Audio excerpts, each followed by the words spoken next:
Entertainment to thousands of people. Through its magic, we are able to enjoy a combination of the radio, motion pictures, and the stage, right in the comfort of our own homes, simply by pushing a button and turning a dial. These cells with their electrical charges are scanned by a stream of electrons, completing 30 pictures a second. Compare that crude picture with these of today, and you can judge for yourself how far along the road to perfection television has traveled. Most people still today think that all entertainment to do with movies, drama, is therefore nothing more than their entertainment. It never ever was that case. Of course, television can't perform such miracles as this, yet. But perhaps there's no harm wishing that it could. The greatest social messages are promoted through movies and drama, high drama, through the fixation of emotive sequences, emotional sequences, not logical, factual sequences, but pushing points across in an emotional way which register and fix in the mind.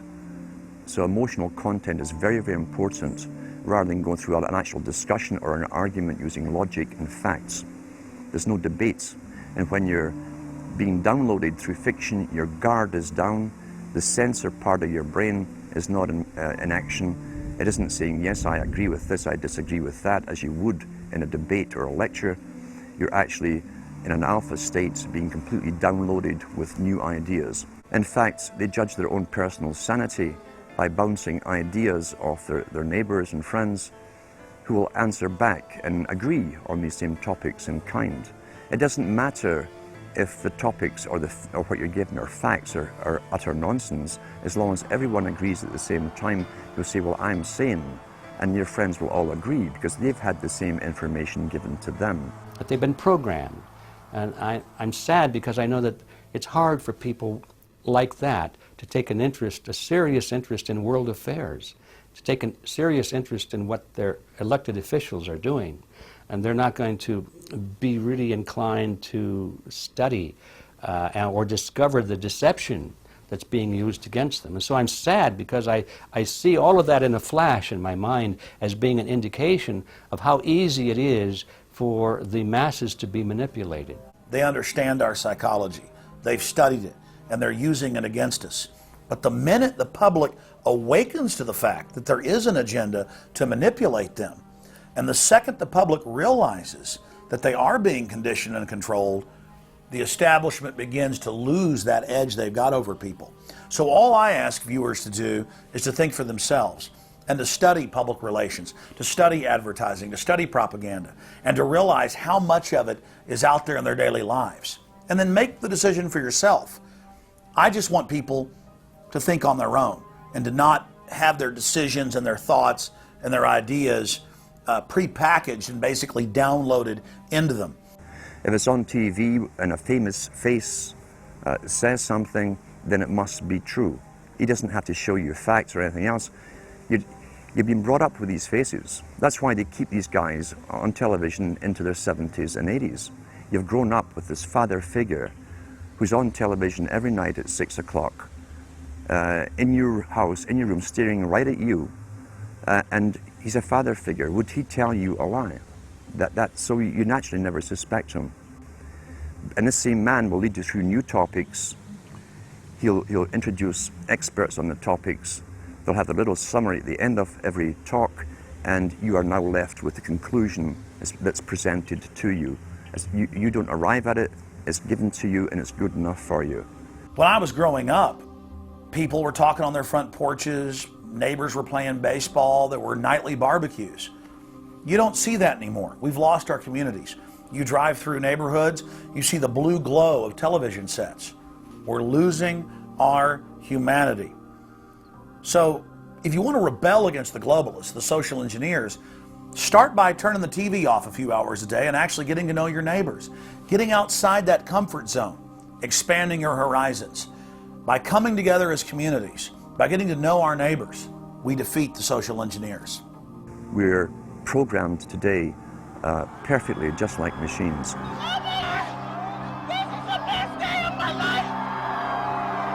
form of information that was given to them, the type, the formulas that were in use then in the 1970s. He says eventually they'll be unable to think or reason for themselves. And eventually, he said, they will expect the media to do all their thinking and reasoning for them. Well, that's happened today. That's why people today can't think outside of the programming from television. Zbigniew Brzezinski, Obama's main foreign policy advisor, talks about how a cult of personality can be artificially manufactured to influence the masses. In the first months of my administration, to pull our economy... Oh, goodness. Sorry about that, guys. To pull our economy back from the brink, including the largest and most sweeping economic recovery plan in our nation's history. Örgütünün siyasi uzantıları başta olmak üzere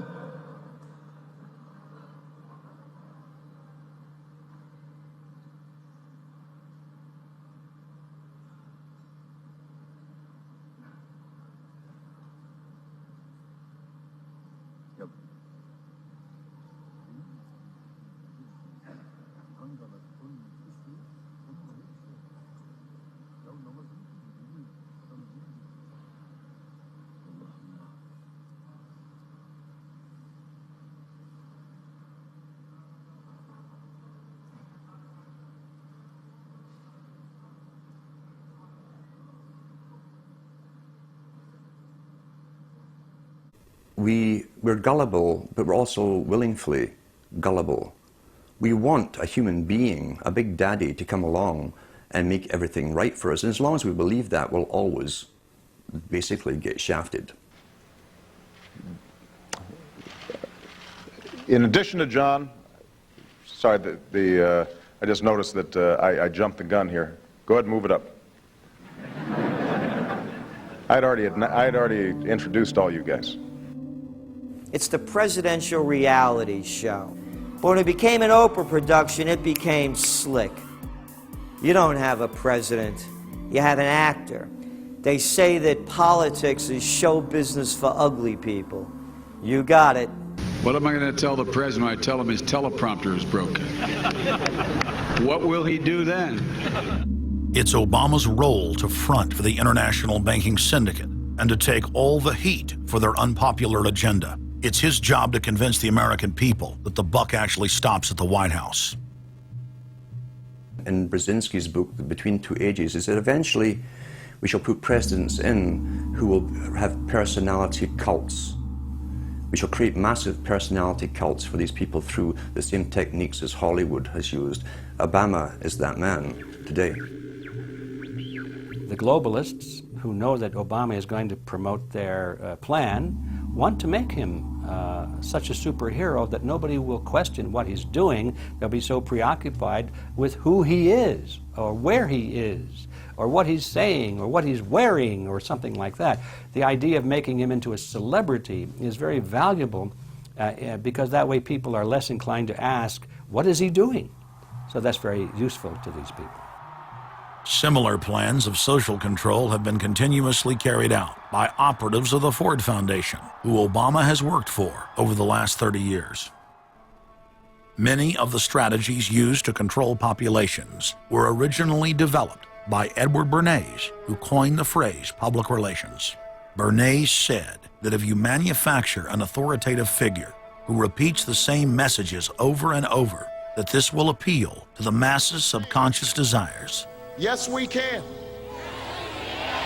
The unwashed masses will helplessly follow the leader and go along with any message they spout. Yes, we can. Yes, we can. We shall overcome. Yes, we can. We will respond with that timeless creed that sums up the spirit of a people. Yes, we can. Thank you. beraber yürüdük biz bu yollarda. Beraber ıslandık yağan yağmurdan. Şimdi dinlediğim tüm şarkılarda güzel şey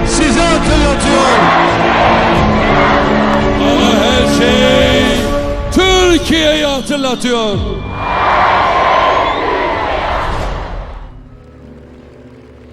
Today, these exact techniques are being used with devastating effect against the general population. Obama is the latest version of 21st century mass mind control. The psych warfare engineers are counting on Obama to finish the plan they began decades ago.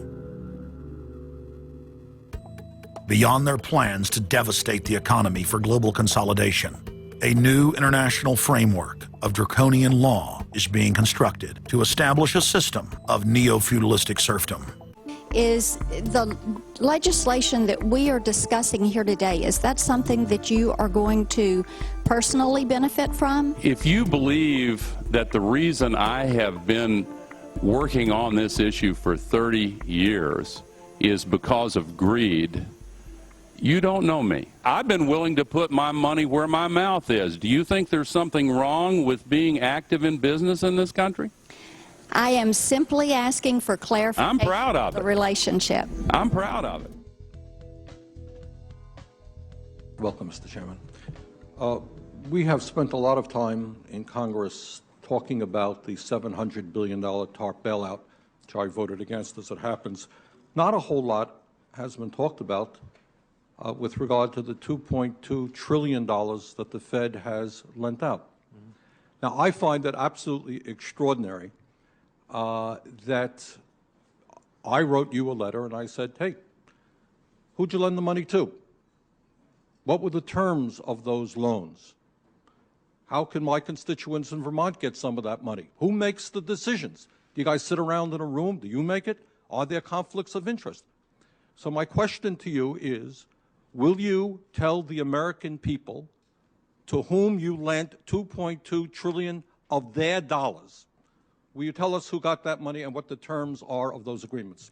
We explain each of our programs. In terms of the terms, we explain the terms exactly. We explain what the collateral requirements are. We explain what to whom did you explain that?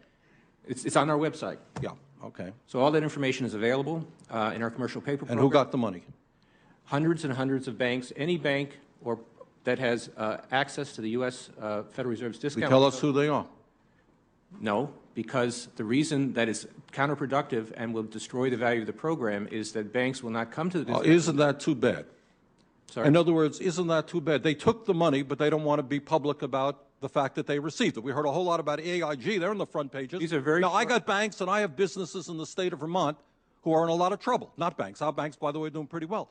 Now, how do these guys who are honest business people get it? Do you have to be a large, greedy, reckless financial institution to apply for these monies? There is no subsidy. There is no capital involved. There is no gift involved. It is a collateralized, short-term liquid loan that is both over-collateralized and is recourse to the company itself. We have never lost a penny doing it. And how can other institutions get those loans as well? According to the law, we are supposed to be lending to depository institutions. Let me just say this, Mr. Chairman. I have a hard time understanding how you have put $2.2 trillion at risk without making those names available, those institutions public. And we're going to introduce legislation today, by the way, to demand that you do that. It is unacceptable to me that that goes on.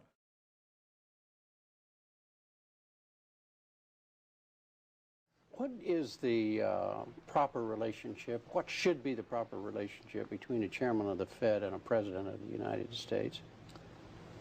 Well, first of all, the Federal Reserve is an independent agency, and that means basically that there is no other agency of government which can overrule actions that we take. So long as that is in place and there is no evidence that the administration or the Congress or anybody else is requesting that we do things other than what we think is the appropriate thing, then what the relationships are don't frankly matter. And I've had very good relationships with presidents. Gentleman, Florida.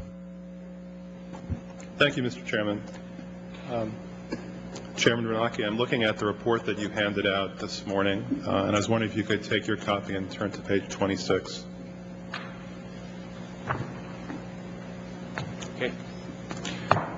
There's a table on page 26 which consists of your balance sheet, and one of the entries on the balance sheet is under assets, central bank liquidity swaps, which shows an increase from the end of 2007 from $24 billion to $553 billion in change at the end of 2008. What's that? Those are swaps that were done with foreign central banks. Many foreign banks are short dollars and come into our markets looking for dollars and drive up interest rates and create volatility in our markets. What we have done is, with a number of major central banks, like the European Central Bank, for example, we swap our currency, dollars, for their currency, euros. They take the dollars, lend it out to the banks in their jurisdiction. That helps bring down interest rates in the global market for dollars. And meanwhile, we're not lending to those banks, we're lending to the central bank. The central bank is responsible for repaying us. So who got the money? To financial institutions in Europe and other countries. Which ones? I don't know.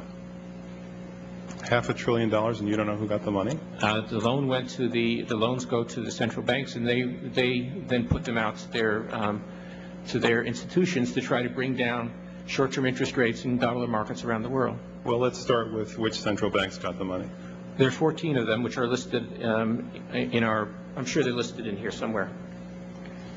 All right. So, who actually made that decision to hand out $1 trillion that way? $500 billion. Who made that decision? The Federal Open Market Committee. Okay. And was it done at one time or in a series of meetings? A series of meetings. And under what legal authority? We have a long-standing legal authority to do swaps with other central banks. Do you It's happen not, to know it's not an emergency authority of any kind. anything specific about it? Do you know the? My counsel says Section 14 of the Federal Reserve Act. All right, we actually looked at one of the arrangements, and one of the arrangements is $9 billion for New Zealand. That works out to $3,000 for every single person who lives in New Zealand. Seriously, wouldn't it be better to extend that kind of credit to Americans rather than New Zealanders? It's not costing Americans anything. We're getting interest back, and it comes back. It's not at the cost of any American credit. We are extending credit to Americans. Well, wouldn't it necessarily affect the credit markets if you extend $500 billion in credit to anybody? We are lending to all U.S. Financial institutions in exactly the same way. Well, look at the next page. The very next page has the U.S. dollar nominal exchange rate, which shows a 20% increase in the U.S. dollar nominal exchange rate at exactly the same time that you were handing out $500 billion to foreigners. Do you think that's a coincidence? Yes. All right, well, the Constitution says no money shall be drawn from the Treasury but in consequence of appropriations made by law. This money is not drawn from the Treasury. Well, let's talk about that. Do you think it's consistent with the spirit of that provision of the Constitution for a group like the FMOC to hand out $500 billion to foreigners without any action by this Congress? Congress approved it in the Federal Reserve Act. When was that? Quite a long time ago. I don't know the exact date. 100 years ago? The original act is 1914, I believe. I don't know whether this provision was in 1914 or not, but the Federal Reserve Act was in 1913. All right, and at that time, the entire gross national product of this country was well under $500 billion, wasn't it? I don't know. Is it safe to say that nobody in 1913 contemplated that your small little group of people would decide to hand out $500 billion to foreigners? This particular authority has been used numerous times over the years. Well, actually, according to the chart on page 28, virtually the entire amount that's reflected in your current balance sheet went out starting in the last quarter of 2007. And before that, going back to the beginning of this chart, the amount of lending was zero to foreigners. Is that it was zero before the crisis, yeah. But this was part of the process working with central banks to, again, to try to get dollar money markets working normally in the global economy. All right, my time is very limited. The gentleman's time is expired. The gentleman from New York. Thank you, Mr. Chairman. Thank you very much, Mr.